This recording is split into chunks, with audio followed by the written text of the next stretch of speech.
Assalamualaikum warahmatullahi wabarakatuh. Perkenalkan, nama saya Rahmat Nur Kamidin dari kelas CD3 Farmasi 2018. Akan menjelaskan tentang kimia analisis mengenai titrasi asam dan basa.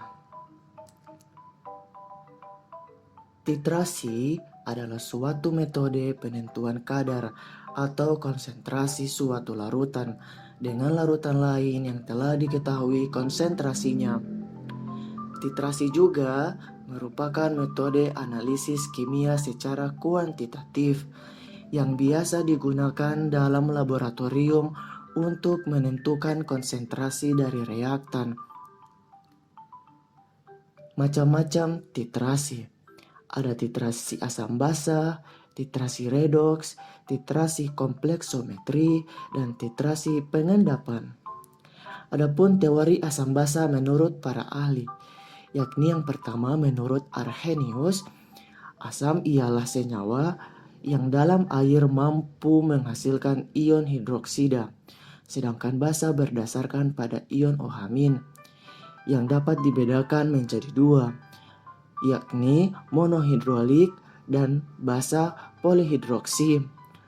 Yang kedua menurut Bronsted-Lowry, asam ialah senyawa yang bisa menyumbang proton, yakni ion H+ ke senyawa atau zat lain. Sedangkan basa ialah senyawa yang bisa menerima proton, yakni ion H+. Yang ketiga menurut Lewis, asam ialah zat yang dapat menerima elektron dan basa ialah zat yang bisa mendonorkan pasangan elektron. Apa sih itu titrasi asam dan basa?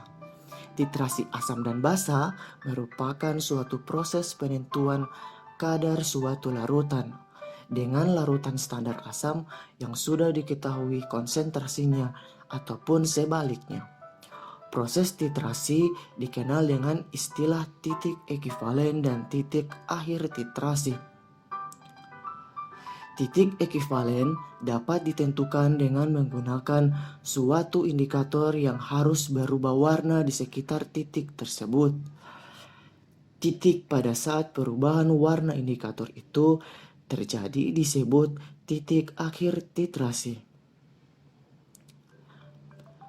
Prinsip titrasi asam dan basa, yaitu suatu proses atau prosedur dalam analisis volumetrik di mana suatu titran atau larutan standar yang telah diketahui konsentrasinya diteteskan melalui buret ke larutan lain yang dapat bereaksi dengannya, yaitu yang belum diketahui konsentrasinya, hingga tercapai titik ekivalen atau titik akhir, yaitu dengan melihat perubahan warnanya. Prinsip metode titrasi ini ialah reaksi penetralan. Contohnya, terdiri dari H+ yang bersifat asam direaksikan dengan OH- yang bersifat basa akan menghasilkan H2O yang bersifat netral.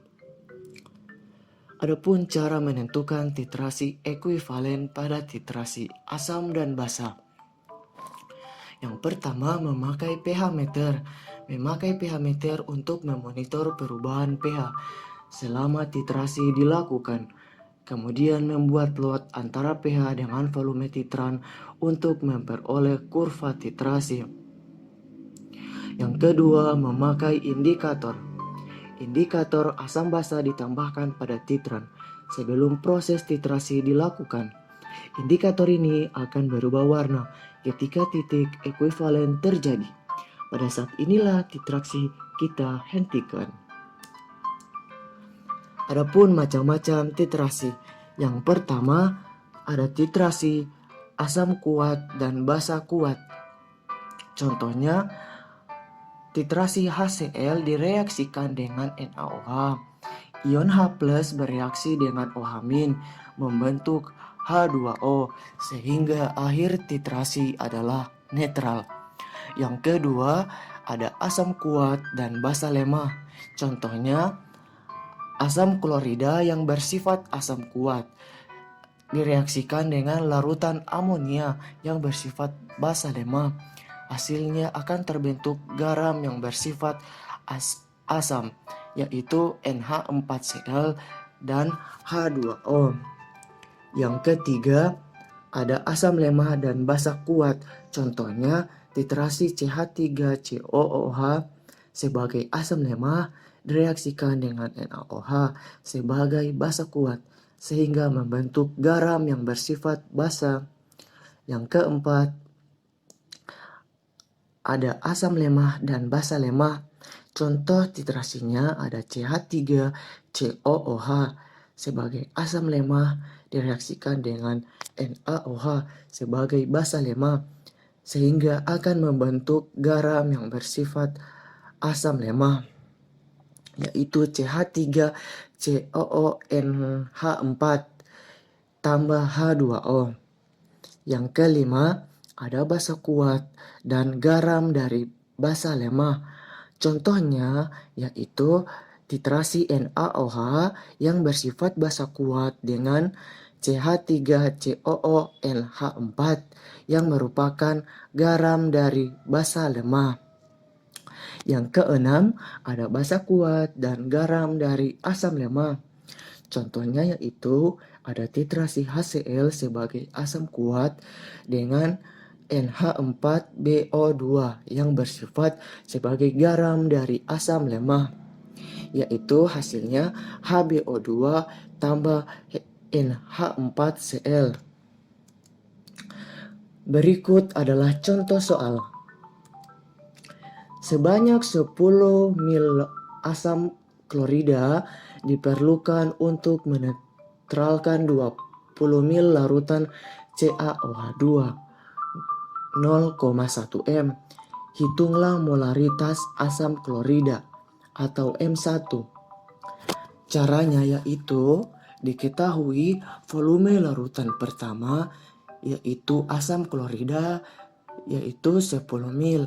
N1 adalah 1 volume larutan kedua dari CaOH2 yaitu 20 mil.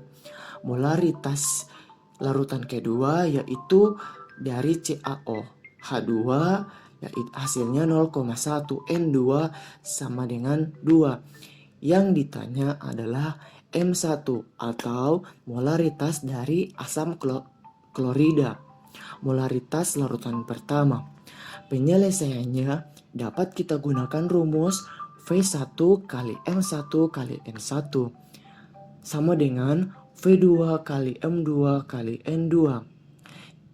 Nilai yang sudah kita ketahui tadi kita masukkan ke dalam rumus, yaitu 10 kali M1 kali 1 sama dengan 20 kali 0,1 kali 2. Hasilnya 10 kali M1 sama dengan 4. Kemudian kita pindah ruas nilai 10 untuk kita bagi dengan 4, yaitu M1 sama dengan 4 bahagi 10. Hasilnya adalah 0,4. Jadi molaritas dari asam klorida adalah 0,4. Terima kasih, itulah hasil presentasi dari saya. Apabila ada salah-salah kata, saya mohon maaf. Wabillahi taufiq wal hidayah. Wassalamualaikum warahmatullahi wabarakatuh.